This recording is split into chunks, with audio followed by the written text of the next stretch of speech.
ব্রিটেনের বিভিন্ন এলাকায় আঘাত এনেছে ঘূর্ণিঝড় স্টর্ম। ঝড়ো বাতাস, তুষারপাত এবং ভারী বৃষ্টির ফলে জনজীবনে ব্যাঘাত ঘটেছে। পুরো ব্রিটেনে আবহাওয়া সতর্কতা জারি রয়েছে। কোনো কোনো এলাকায় আবারও ভারী বৃষ্টি, তুষারপাত ও ঝড়ো হাওয়া বয়ে যেতে পারে।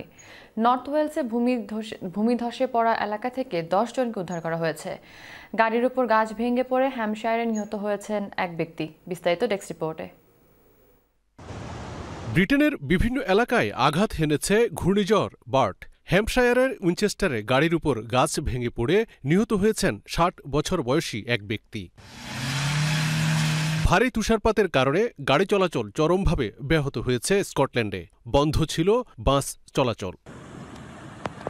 ভারী বৃষ্টিপাতের ফলে নর্দার্ন আয়ারল্যান্ডে দেখা দিয়েছে ভারী বন্যা। এছাড়া নর্থ ওয়েলসে মাটি ধসের ঘটনাও ঘটেছে। সেখান থেকে এক পরিবারের 10 সদস্যকে উদ্ধার করা হয়েছে।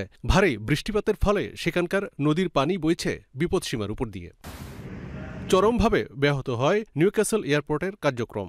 বাতিল করা হয়েছে কিছু ফ্লাইট, কিছু ছেড়েছে বিলম্বে এবং কিছু ফ্লাইটের রুট পরিবর্তন করা হয়।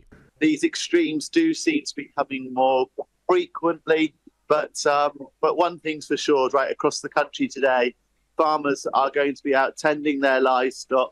নর্দার্ন আয়ারল্যান্ড, ওয়েলস এবং ইংল্যান্ডে কয়েক হাজার পরিবার হয়ে পড়েছে বিদ্যুৎ বিচ্ছিন্ন। It's been pretty tough out there. The weather conditions this morning were probably the most challenging with the snow. It was quite heavy in areas, difficulty getting access to some of the locations where we needed to carry out repairs. That's kind of improved through the day as the rains come and melted quite a lot of the snow, so that's improved.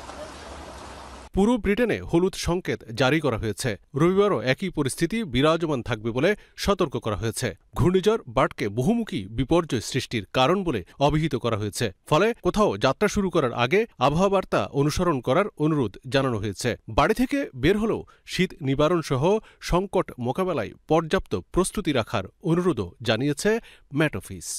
Milton Rahman, channel S news desk.